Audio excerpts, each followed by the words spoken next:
2024 চনৰ শেষৰ ফালে এটা ভাল খবৰ আমি দিব বিচাৰিছোঁ কাৰণ লখিমপুৰৰ পানীগাঁৱৰ এটা বৃহৎ অঞ্চলৰ ৰাইজৰ বাবে এটা ভাল খবৰ কাৰণ এখন পকী দলঙে প্ৰায় 50-60খনতকৈ অধিক গাঁৱৰ ৰাইজক উপকৃত কৰিছে আৰু এই দলংখনেই হৈছে পানীগাঁৱৰ খাৰকাটি ফটাকটি ঘাটৰ যিখন দলং ৰঙা নদীৰ ওপৰত দলংখন অহা 22 তাৰিখে মুখ্যমন্ত্ৰী হিমন্ত বিশ্ব শৰ্মাই ইয়াত আনুষ্ঠানিকভাৱে ৰাইজৰ বাবে মুকলি কৰি দিব।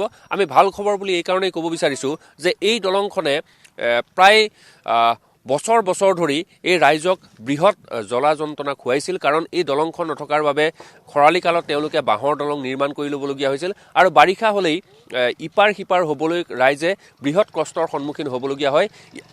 ইয়াতেই বিদ্যালয়লৈ অহা যোৱা কৰা ছাত্ৰ ছাত্ৰী বা অফিচ কাছাৰীলৈ যাবলগীয়া যিসকল লোক আছে তেওঁলোকে জমৰ যন্ত্ৰণা ভুগিবলগীয়া হৈছিল কিন্তু এই দলংখন সম্পূৰ্ণ হোৱাৰ পিছত এতিয়া সেই দুৰ্বিষহ জীৱনসমূহ তেওঁলোকে পৰিত্যাগ কৰিবলগীয়া হ'ল আৰু এতিয়াৰে পৰা এই দলংখনেৰে তেওঁলোকে সুগমে এই পথৰ ওপৰে চলাচল কৰিব পাৰিব বা ৰাইজৰ যাতায়াতৰ ক্ষেত্ৰত সুগম হ'ল। গতিকে মই ৰাইজ উপস্থিত আছে এই অঞ্চলৰ ৰাইজে বছৰ বছৰ ধৰি এই দলং ৰঙা নদীৰ ওপৰত একোখনকৈ বাঁহৰ দলং নিৰ্মাণ কৰিব লাগে আৰু তেওঁলোকে যাতায়াত কৰিব লাগে। প্ৰথমে আহিছোঁ যে এই দলংখনে আপোনালোকক এটা বৃহৎ সকাহ দিছে এই মুহূৰ্তত।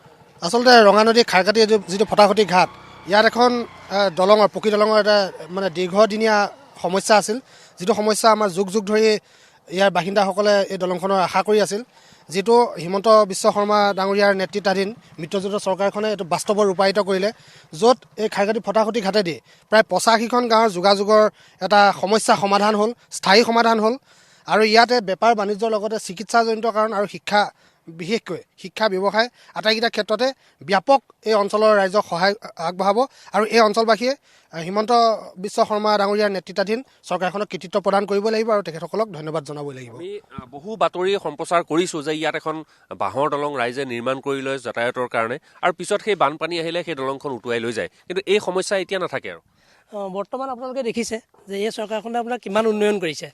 এয়া উন্নয়নৰ এক নমুনা। আপুনি দেখক এইটো ৰাস্তা এতিয়া দলংখন আপোনাৰ 3 বছৰৰ ভিতৰত চৰকাৰখনে সম্পূৰ্ণ কৰি তুলিলে। এই ৰাস্তা আপুনি যদি যায় পহুমৰালৈ মাত্ৰ 8 মিনিট সময় লাগে, পানীগাঁও চাৰিআলিলৈ আপোনাৰ 3 মিনিট সময় লাগে আৰু বিহপুৰীয়া নাৰায়ণপুৰৰ কাৰণে এইটো যিটো তেওঁলোকে ব্যৱস্থা কৰি দিছে তাৰ কাৰণে আমাক মাত্ৰ আধা ঘণ্টা সময় প্ৰয়োজন হ'ব। গতিকে আপুনি এতিয়া কাক শলাগিব? আমাৰ চৰকাৰখন শলাগিবই লাগিব বিজেপি গভৰ্ণমেণ্টক। আজি মানৱ ডেকা ডাঙৰীয়াই হওক, হিমন্ত বিশ্ব ডাঙৰীয়াই হওক বা প্ৰধান বৰুৱাকে হওক, আমি ধন্যবাদ জ্ঞাপন কৰিবই লাগিব। কিয়নো ইয়াতে অহা যোৱা কৰিবলৈ আপুনি মানি লওক প্ৰায় 1.5 লাখ মানুহ অহা যোৱা কৰে দিনে। আগতে এখন নাও আছিলে, টুলুঙা নাও, 2-3বাৰ এক্সিডেণ্ট হৈছে। বাঁহৰ এখন দলং আছিলে, তাতো ধৰি লওক আপোনাৰ 2 দিন, সেই দলংখন এমাহ যায়, তাতকেতো নাযায়। কিমান এটা বেয়া পৰিস্থিতিৰ পৰা আজি উদ্ধাৰ হৈছোঁ আমাৰ মানুহখিনি। ধন্যবাদ জ্ঞাপন কৰিছোঁ। আৰু ৰাইজ আছে, মই কথা পাতিব বিচাৰিম যে আপোনালোকৰ এটা দীঘলীয়া সমস্যা আছিলে, গতিকে এই সমস্যাটো সমাধান হৈছে এতিয়া?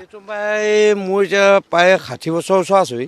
এই 60 বছৰ দিনত এটা মোৰ হেঁপাহ মানে পূৰ্ণ হ'ল দেই, আমাৰ উঠি অহা প্ৰজন্মৰ কাৰণে ভৱিষ্যত মানে এটা বৰ সুফল হ'ল। আৰু লগতে যদি ৰঙা নদী ফটাকটি ঘাটৰ পৰা উত্তৰ পাৰ মাথাউৰিটো প্ৰায় 1.5 কিলোমিটাৰমান বাট মানে বেয়া হৈ আছে, সেইকণো যদি এই CM ছাৰে অকণমান সহায় সহানুভূতি আগবঢ়ায় নথৈ সুখী হ'ম। আপোনাৰো মনত আছে হয়তো ইয়াত এখন টুলুঙা নাও আছিলে, গতিকে বহু দুৰ্ঘটনা হৈছে। এই দুৰ্ঘটনা হৈছিলে, কিন্তু বিশেষ আমি জনাত ইমান বহুত ডাঙৰ দুৰ্ঘটনা হোৱা নাই দেই। কিন্তু সমস্যাকেইজন বৰ সুন্দৰ আছিলে, সিহঁতি বৰ দয়ালু। তেওঁলোকে এতিয়া আৰু নাৱত উঠিবলগীয়া পৰিৱেশ আপোনালোকৰ নাই নাই নাই নাই নাই আমি এইটো আৰু ভাবিছোঁ কোনোদিন নহয় আৰু দেই। যে এই ঘাটেৰে এম্বুলেঞ্চ যাব নোৱাৰে, কিন্তু এই মুহূৰ্তত যদি দেখুৱাই যে পশু সাৰথী যিখন এম্বুলেঞ্চ হেল্পলাইন নম্বৰ থকা এই সাৰথীখনো এই দলংখনে পাৰ হৈ যাবলৈ এতিয়া সক্ষম হৈছে, কাৰণ ইয়াত যোগাযোগ নাছিলে, ইয়াত কেৱল এখন টুলুঙা নাও আছিলে আৰু বাঁহৰ একোখনকৈ দলং আছিলে। গতিকে এই বাঁহৰ দলংকেইখনৰ পৰিৱৰ্তে এতিয়া কিন্তু ৰাইজে এখন পকী দলং পাইছে আৰু এই পকী দলঙেই ৰাইজক কিন্তু বহু সকাহ ইতিমধ্যে দিছে। মই অকণমান আৰু কথা পাতিব বিচাৰিছোঁ। ইয়াতে এখন পকী দলং হ'ল, গতিকে হয়তো ৰাইজৰ বহু উপকৃত হ'ব ৰাইজে। হয়, আমাৰ ৰঙা নদী পৰিয়াৰ ৰাইজৰ এটা ডাঙৰ সপোন সম্পূৰ্ণ হৈ গৈছে। বিগত আমি জন্মৰ পৰা ধৰি এখন নাৱৰ যাতায়াত কৰিবলৈ আমিও যথেষ্ট বিপদ সংকট পৰিস্থিতি পাৰ হৈছিলোঁ। আজি সেইখিনি এটা ডাঙৰ সপোন হেৰি হৈছে। এই চেগতে বিজেপি চৰকাৰত মোৰ ফালৰ পৰা মানে আমাৰ ৰঙা নদী পৰিয়াৰ ৰাইজৰ ফালৰ পৰা এটা আন্তৰিক মানে শুভকামনা যাচিছোঁ আৰু তেখেতলোককো আৰু ভৱিষ্যতলৈও ইয়াতকৈ আমাক ভাল সুবিধা কিছুমান আগবঢ়াব বুলি আমি আশা কৰিছোঁ। ধন্যবাদ জ্ঞাপন কৰিছোঁ। আৰু মই কৈছোঁ যে এই এখন বৃহৎ দলং ৰঙা নদীৰ ওপৰত নিৰ্মাণ কৰা হ'ল, ইতিমধ্যে কাম সম্পূৰ্ণ হৈছে। অহা 22 তাৰিখে মুখ্যমন্ত্ৰীগৰাকী ইয়াত উপস্থিত হ'ব আৰু ৰঙা নদীৰ পাৰৰ যিসকল ৰাইজ, সেই ৰাইজৰ বাবে এই দলংখন মুকলি কৰি দিব। আৰু মই ক'ব বিচাৰিছোঁ যে এই দলংখন নোহোৱাৰ পূৰ্বেই ইয়াত একোখন বাঁহৰ দলং ৰাইজে প্ৰতি বছৰে নিৰ্মাণ কৰি ল'বলগীয়া হয় আৰু বাৰিষা আহিলে এখন টুলুঙা নাৱেৰে যাতায়াত কৰিবলগীয়া হয়।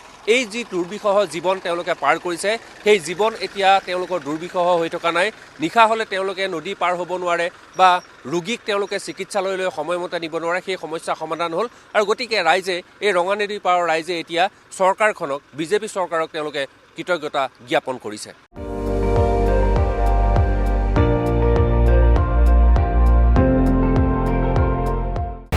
আপুনি চাই আছে ND24, সৰ্বশ্ৰেষ্ঠ নহয়, সৰ্বোত্তমৰ দৌৰত।